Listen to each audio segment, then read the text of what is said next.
Hi, my name is Catherine, and I'm going to be reading you one of my favorite short stories today.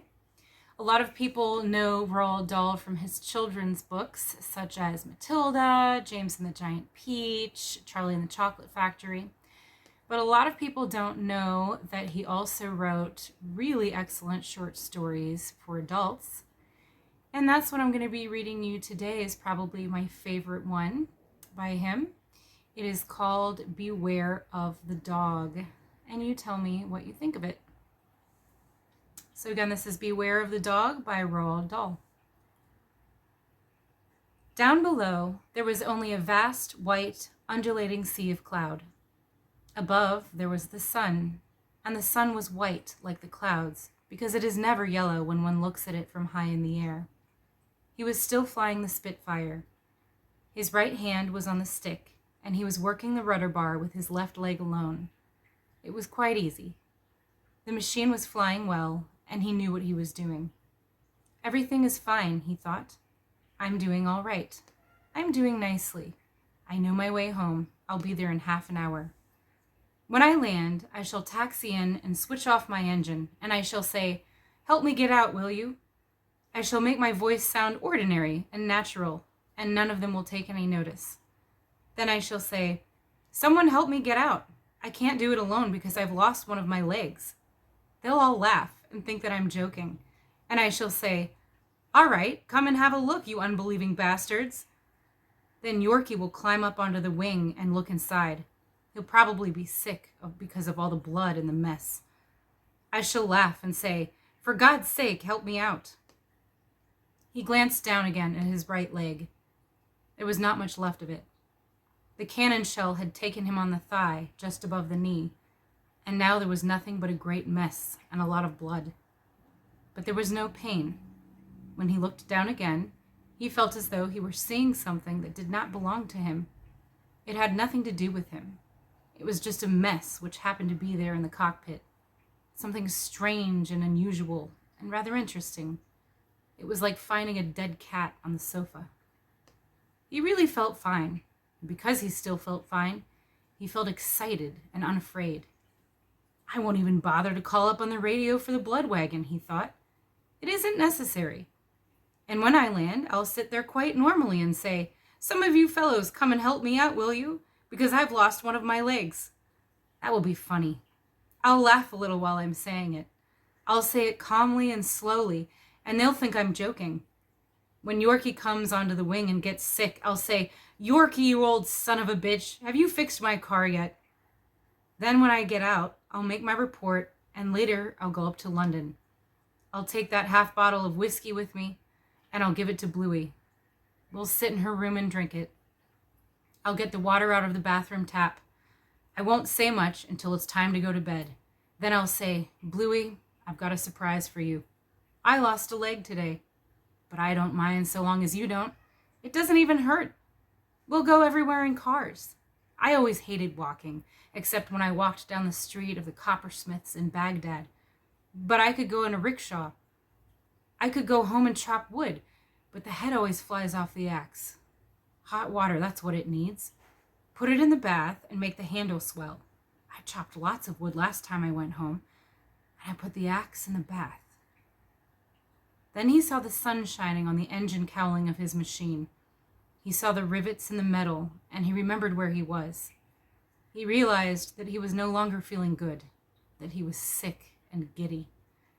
His head kept falling forward onto his chest because his neck seemed no longer to have any strength. But he knew that he was flying the Spitfire, and he could feel the handle of the stick between the fingers of his right hand. "I'm going to pass out," he thought. "Any moment now I'm going to pass out."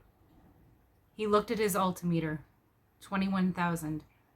To test himself, he tried to read the hundreds as well as the thousands. 21,000 and what?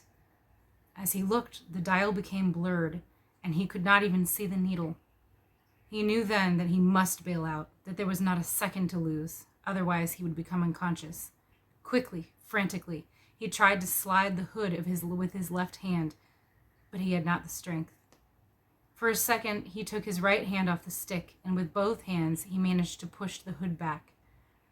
The rush of cold air on his face seemed to help.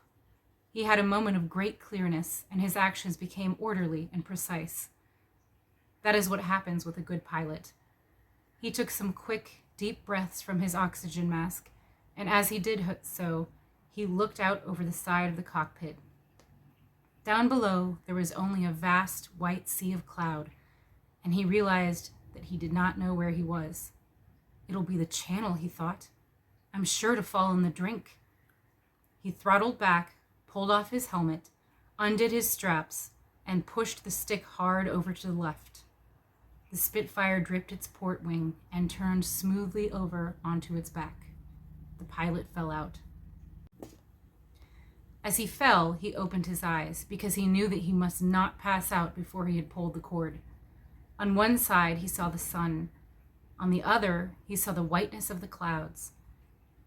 And as he fell, as he somersaulted in the air, the white clouds chased the sun, and the sun chased the clouds. They chased each other in a small circle. They ran faster and faster, and there was the sun and the clouds and the clouds and the sun. And the clouds came nearer until suddenly there was no longer any sun, but only a great whiteness. The whole world was white, and there was nothing in it. It was so white that sometimes it looked black, and after a time it was either white or black, but mostly it was white. He watched it as it turned from white to black, and then back to white again, and the white stayed for a long time, but the black lasted only for a few seconds. He got into the habit of going to sleep during the white periods, and of waking up just in time to see the world when it was black. But the black was very quick. Sometimes it was only a flash, like someone switching off the light and switching it on again at once. And so whenever it was white, he dozed off. One day, when it was white, he put out a hand and he touched something. He took it between his fingers and crumpled it. For a time he lay there, idly letting the tips of his fingers play with the thing which they had touched. Then slowly he opened his eyes, looked down at his hand, and saw that he was holding something which was white. It was the edge of a sheet. He knew it was a sheet because he could see the texture of the material and the stitchings on the hem. He screwed up his eyes and opened them again quickly. This time he saw the room. He saw the bed in which he was lying. He saw the gray walls and the door and the green curtains over the window. There were some roses on the table by his bed. Then he saw the basin on the table near the roses. It was a white enamel basin, and beside it there was a small medicine glass. This is a hospital, he thought. I am in a hospital. But he could remember nothing. He lay back on his pillow, looking at the ceiling and wondering what had happened. He was gazing at the smooth grayness of the ceiling, which was so clean and gray, and then suddenly he saw a fly walking upon it. The sight of this fly, the suddenness of seeing this small black speck on a sea of gray, brushed the surface of his brain, and quickly, in that second, he remembered everything. He remembered the Spitfire, and he remembered the altimeter showing 21,000 feet. He remembered the pushing back of the hood with both hands, and he remembered the bailing out. He remembered his leg. It seemed all right now. He looked down at the end of the bed, but he could not tell. He put one hand underneath the bedclothes and felt for his knees. He felt one of them, but when he felt for the other, his hand touched something which was soft and covered in bandages. Just then the door opened and a nurse came in. "Hello," she said. "So you've waked up at last." She was not good looking, but she was large and clean. She was between 30 and 40, and she had fair hair. More than that, he did not notice. "Where am I?" "You're a lucky fellow. You landed in a wood near the beach. You were in Brighton. They brought you in 2 days ago, and now you're all fixed up. You look fine." "I've lost a leg," he said. "That's nothing. We'll get you another one. Now you must go to sleep. The doctor will be coming to see you in about an hour." She picked up the basin and the medicine glass and went out. But he did not sleep. He wanted to keep his eyes open because he was frightened that if he shut them again, everything would go away. He lay looking at the ceiling. The fly was still there. It was very energetic. It would run forward very fast for a few inches, then it would stop. Then it would run forward again, stop, run forward, stop, and every now and then it would take off and buzz around viciously in small circles. It always landed back in the same place on the ceiling and started running and stopping all over again.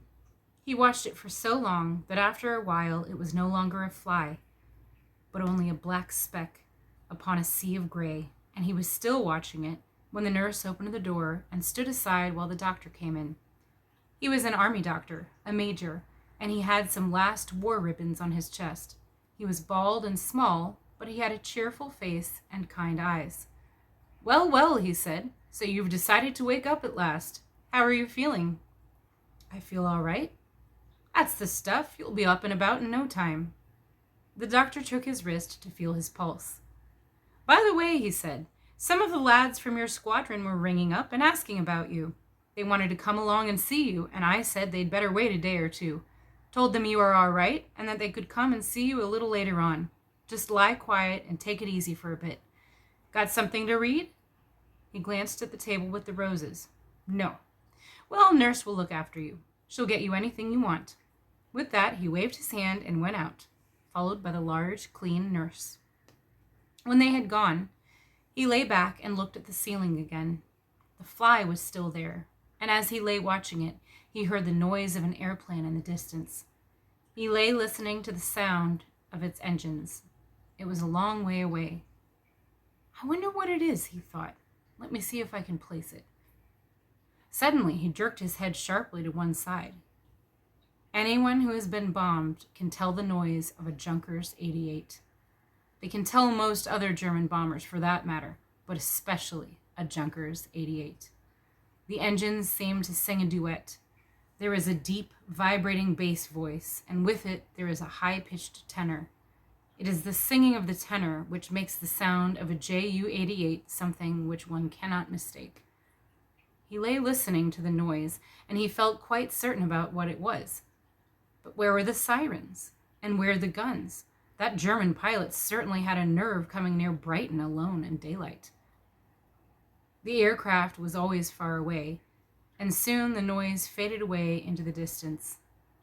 Later on there was another. This one too was far away, but there was the same deep undulating bass and the high singing tenor, and there was no mistaking it. He had heard that noise every day during the battle. He was puzzled. There was a bell on the table by the bed. He reached out his hand and rang it. He heard the noise of footsteps down the corridor, and the nurse came in. "Nurse, what are those airplanes?" "I'm sure I don't know. I didn't hear them. Probably fighters or bombers. I expect they were returning from France. Why? What's the matter?" "There were Ju-88s. I'm sure they were Ju-88s. I know the sound of the engines. There were 2 of them. What were they doing over there?" The nurse came up from the side of his bed and began to straighten out the sheets and tuck them in under the mattress. "Gracious me, what things you imagine! You mustn't worry about a thing like that. Would you like me to get you something to read?" "No, thank you." She patted his pillow and brushed back the hair from his forehead with her hand. "They never come over in daylight any longer. You know that. They were probably Lancasters or Flying Fortresses." "Nurse?" "Yes?" "Could I have a cigarette?" "Why, you certainly can." She went out and came back almost at once with a packet of Players and some matches. She handed one to him, and when he had put it in his mouth, she struck a match and lit it. "If you want me again," she said, "just ring the bell," and she went out. Once, toward evening, he heard the noise of another aircraft. It was far away, but even so he knew that it was a single-engined machine, but he could not place it. It was going fast, he could tell that, but it wasn't a Spit, and it wasn't a Hurricane. It did not sound like an American engine either. They made more noise. He did not know what it was, and it worried him greatly. "Perhaps I am very ill," he thought. "Perhaps I am imagining things. Perhaps I am a little delirious. I simply do not know what to think." That evening, the nurse came in with a basin of hot water and began to wash him. "Well," she said, I hope you don't still think that we're being bombed." She had taken off his pajama top and was soaping his right arm with a flannel. He did not answer. She rinsed the flannel in the water, rubbed more soap on it, and began to wash his chest. "We're looking fine this evening," she said. "They operated on you as soon as you came in. They did a marvelous job. You'll be all right. I've got a brother in the RAF," she added, "flying bombers." He said, "I went to school in Brighton." She looked up quickly. "Well, that's fine," she said. "I expect you'll know some people in the town." "Yes," he said, "I know quite a few." She had finished washing his chest and arms, and now she turned back the bedclothes so that his left leg was uncovered. She did it in such a way that his bandaged stump remained under the sheets. She undid the cord of his pajama trousers and took them off. There was no trouble because they had cut off the right trouser leg so that it could not interfere with the bandages. She began to wash his left leg and the rest of his body. This was the first time he had had a bed bath, and he was embarrassed. She laid a towel under his leg, and she was washing his foot with the flannel. She said, "This wretched soap won't lather at all. It's the water. It's as hard as nails." He said, "None of the soap is very good now, and of course with hard water it's hopeless." As he said it, he remembered something. He remembered the baths which he used to take at school in Brighton, in the long, stone-floored bathroom which had 4 baths in a room. He remembered how the water was so soft that you had to take a shower afterwards to get all the soap off your body. And he remembered how the foam used to float on the surface of the water so that you could not see your legs underneath. He remembered that sometimes they were given calcium tablets because the school doctor used to say that soft water was bad for the teeth. "In Brighton," he said, "the water isn't..." He did not finish the sentence. Something had occurred to him, something so fantastic and absurd that for a moment he felt like telling the nurse about it and having a good laugh. She looked up. "The water isn't what?" she said. "Nothing," he answered. I was dreaming." She rinsed the flannel in the basin, wiped the soap off his leg, and dried him with a towel. "It's nice to be washed," he said. "I feel better." He was feeling his face with his hands. "I need a shave." "We'll do that tomorrow," she said. "Perhaps you can do it yourself then." That night, he could not sleep. He lay awake thinking of the Junkers 88s and of the hardness of the water. He could think of nothing else. "They were Ju 88s, he said to himself. "I know they were. And yet it is not possible because they would not be flying around so low over here in broad daylight. I know that it is true, and yet I know that it is impossible. Perhaps I am ill. Perhaps I am behaving like a fool and do not know what I am doing or saying. Perhaps I am delirious." For a long time he lay awake thinking these things, and once he sat up in bed and said aloud, "I will prove that I am not crazy. I will make a little speech about something complicated and intellectual. I will talk about what to do with Germany after the war." But before he had time to begin, he was asleep. He woke up just as the first light of day was showing through the slit in the curtains over the window. The room was still dark, but he could tell that it was already beginning to get light outside. He lay looking at the gray light which was showing through the slit in the curtain, and as he lay there, he remembered the day before. He remembered the Junkers 88s and the hardness of the water. He remembered the large, pleasant nurse and the kind doctor.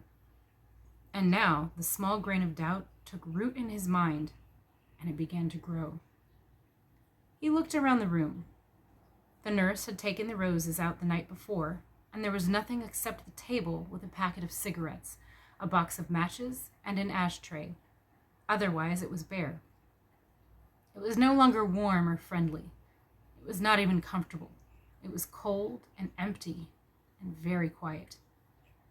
Slowly, the grain of doubt grew, and with it came fear, a light, dancing fear that warned but did not frighten. The kind of fear that one gets not because one is afraid, but because one feels that there is something wrong. Quickly, the doubt and fear grew so that he became restless and angry. and when he touched his forehead with his hand, he found that it was damp with sweat. He knew then that he must do something, that he must find some way of proving to himself that he was either right or wrong. And he looked up and saw again the window and the green curtains.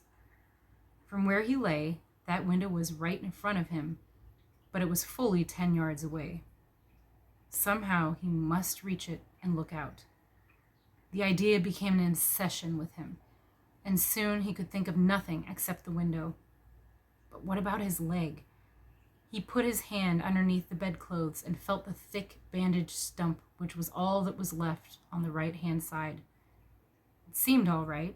It didn't hurt, but it would not be easy. He sat up. Then he pushed the bedclothes aside and put his left leg on the floor.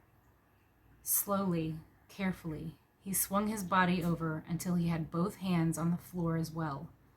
And then he was out of bed, kneeling on the carpet. He looked at the stump. It was very short and thick, covered with bandages. It was beginning to hurt, and he could feel it throbbing. He wanted to collapse, lie down on the carpet and do nothing. But he knew that he must go on. With 2 arms and 1 leg, he crawled over towards the window. He would reach forward as far as he could with his arms, then he would give a little jump and slide his left leg along after them. Each time he did, it jarred his wound so that he gave a little soft grunt of pain. But he continued to crawl across the floor on 2 hands and 1 knee. When he got to the window, he reached up, and one at a time he placed both hands on the sill. Slowly, he raised himself up until he was standing on his left leg. Then quickly, he pushed aside the curtains and looked out. He saw a small house with a gray tiled roof standing alone beside a narrow lane, and immediately behind it there was a plowed field. In front of the house there was an untidy garden, and there was a green hedge separating the garden from the lane.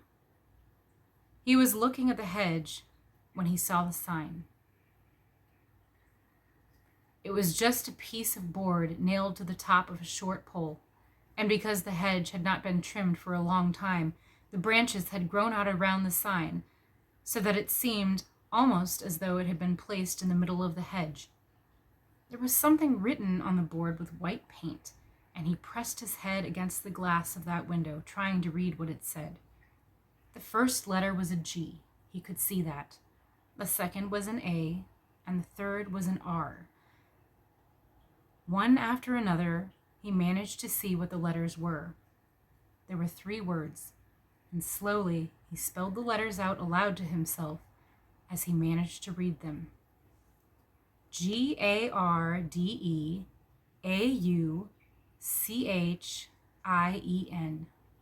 Gardocien. That is what it said.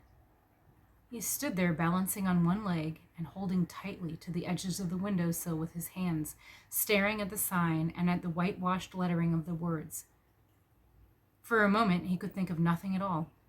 He stood there looking at the sign, repeating the words over and over to himself, and then slowly he began to realize the full meaning of the thing. He looked up at the cottage and at the plowed field. He looked at the small orchard on the left of the cottage, and he looked at the green countryside beyond. "So this is France," he said. "I am in France." Now the throbbing in his right thigh was very great. It felt as though someone was pounding the end of his stump with a hammer, and suddenly the pain became so intense that it affected his head, and for a moment he thought he was going to fall. Quickly he knelt down again, crawled back to the bed, and hoisted himself in. He pulled the bedclothes over himself and lay back on the pillow, exhausted. He could still think of nothing at all, except the small sign by the hedge and the plowed field in the orchard. It was the words on the sign that he could not forget. It was some time before the nurse came in. She came carrying a basin of hot water, and she said, "Good morning. How are you today?" He said, "Good morning, nurse." The pain was still great under the bandages, but he did not wish to tell this woman anything. He looked at her as she busied herself with getting the washing things ready. He looked at her more carefully now. Her hair was very fair. She was tall and big-boned, and her face seemed pleasant. But there was something a little uneasy about her eyes. They were never still. They never looked at anything for more than a moment, and they moved too quickly from one place to another in the room. There was something about her movements also. They were too sharp and nervous to go well with the casual manner in which she spoke. She set down the basin, took off his pajama top, and began to wash him. "Did you sleep well?" "Yes." "Good," she said. She was washing his arms and his chest. "I believe there's someone coming down to see you from the Air Ministry after breakfast," she went on. "They want a report or something. I expect you know all about it. How you got shot down and all that. I won't let him stay long, so don't worry." He did not answer. She finished washing him and gave him a toothbrush and some tooth powder. He brushed his teeth, rinsed his mouth, and spat the water out into the basin. Later, she brought him his breakfast on a tray, but he did not want to eat. He was still feeling weak and sick, and he wished only to lie still and think about what had happened. And there was a sentence running through his head. It was a sentence which Johnny, the intelligence officer of his squadron, always repeated to the pilots every day before they went out. He could see Johnny now leaning against the wall of the dispersal hut with his pipe in his hand, saying, "And if they get you, don't forget just your name, rank, and number. Nothing else. For God's sake, say nothing else." "There you are," she said as she put the tray on his lap. "I've got you an egg. Can you manage all right?" "Yes." She stood beside the bed. "Are you feeling all right?" "Yes." "Good. If you want another egg, I might be able to get you one." "This is all right." "Well, just ring the bell if you want any more." And she went out. He had just finished eating when the nurse came in again. She said, "Wing Commander Roberts is here. I've told him that he can only stay for a few minutes." She beckoned with her hand, and the wing commander came in. "Sorry to bother you like this," he said. He was an ordinary RAF officer, dressed in a uniform which was a little shabby, and he wore wings and a DFC. He was fairly tall and thin, with plenty of black hair. His teeth, which were irregular and widely spaced, stuck out a little even when he closed his mouth. As he spoke, he took a printed form and a pencil from his pocket, and he pulled up a chair and sat down. "How are you feeling?" There was no answer. "Tough luck about your leg. I know how you feel. I hear you put up a fine show before they got you." The man in the bed was lying quite still, watching the man in the chair. The man in the chair said, "Well, let's get this stuff over. I'm afraid you'll have to answer a few questions so that I can fill in this combat report. Let me see now. First of all, what was your squadron?" The man in the bed did not move. He looked straight at the wing commander, and he said, "My name is Peter Williamson. My rank is squadron leader, and my number is 972457. The end. So, what did you think about that story? I really like it because it's so vivid from the character's perspective. I love how he describes everything exactly as the character would have seen it and exactly as the character would likely have felt it. It's extremely believable to me for a person in that situation. Roald Dahl actually was an ace pilot in World War II, and he ended up working in intelligence in the Royal Air Force as well. So they say write what you know, and that is what he did. So yeah, let me know what you thought about that story. Have a great rest of your day.